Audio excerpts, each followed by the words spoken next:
Isaia profetizon shkatërimin e Aramit, me kryeqytet Damaskun, dhe të mbretërisë së Izraelit të Veriut, e cila përfaqësohej kryesisht nga fisi i Efraimit. Në atë kohë, këto fuqi përbënin një kërcënim për Judën. Prandaj, përmes kësaj profecie, Isaia I nxit banorët e Judës që të mos shikojnë situatën politike të asaj kohe apo fuqinë e mbretërive të mëdha, por të shikojnë dhe të kenë frikë Perëndin, I cili është sovrani I historisë.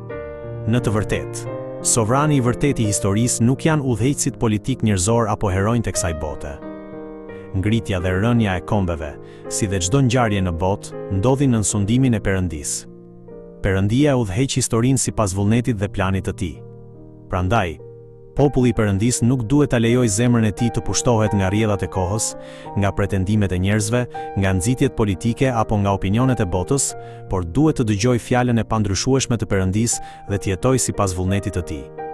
Ajo që Perëndia dëshiron nuk është që njeriu të përpiqet të zgjidhë problemet me mënyra njerëzore, por të pranojë mëkatet e veta dhe të vijë me përulësi përpara Perëndisë me një pendim të vërtetë. Rizgjimi I vërtet shpirtëror nuk fillon me rritjen e numrit të njerëzve, por fillon kur njeriu, përpara fjalës së Perëndisë, e kupton mëkatin e tij, pendohet dhe kthehet te Perëndia.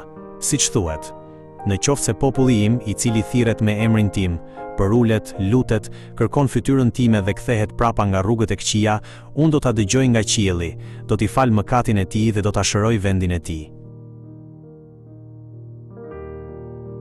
Vargjet 4-5 tregojnë se edhe në mes të gjykimit të Perëndisë do të ketë një mbetje që do të shpëtojë. Por kjo mbetje nuk I referohet thjesht njerëzve që rastësisht I kanë shpëtuar gjykimit dhe kanë mbetur gjallë.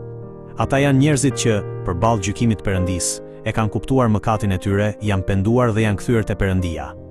Prandaj, nga vargu 7 e mëtej, tregohet se si kjo mbetje arriti në pendim. Në të kaluarën, ata nuk u mbështetën te Perëndia, krijuesi I tyre, por I bën objekt adhurimi gjërat që kishin krijuar me duart e tyre. Megjithatë, rezultati I një jete larg Perëndisë dhe I adhurimit të idhujve nuk ishte kënaqësia dhe paqja, por në fund vetëm shqetësim dhe trishtim. Duke e kuptuar këtë, mbetja braktisi kocinë e idhujve ku kishte vendosur besimin e saj dhe u kthye te Perëndia krijues, I cili është shpresa e vërtetë.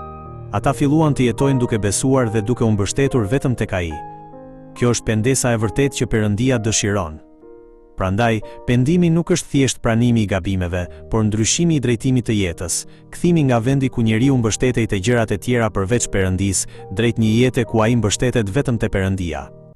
Kur zemra që ishte larguar nga Perëndia kthehet përsëri tek Ai, dhe kur populli I Perëndisë ndryshon duke u mbështetur vetëm tek Zoti, atëherë fillon rizgjimi I vërtet që I pëlqen Perëndisë.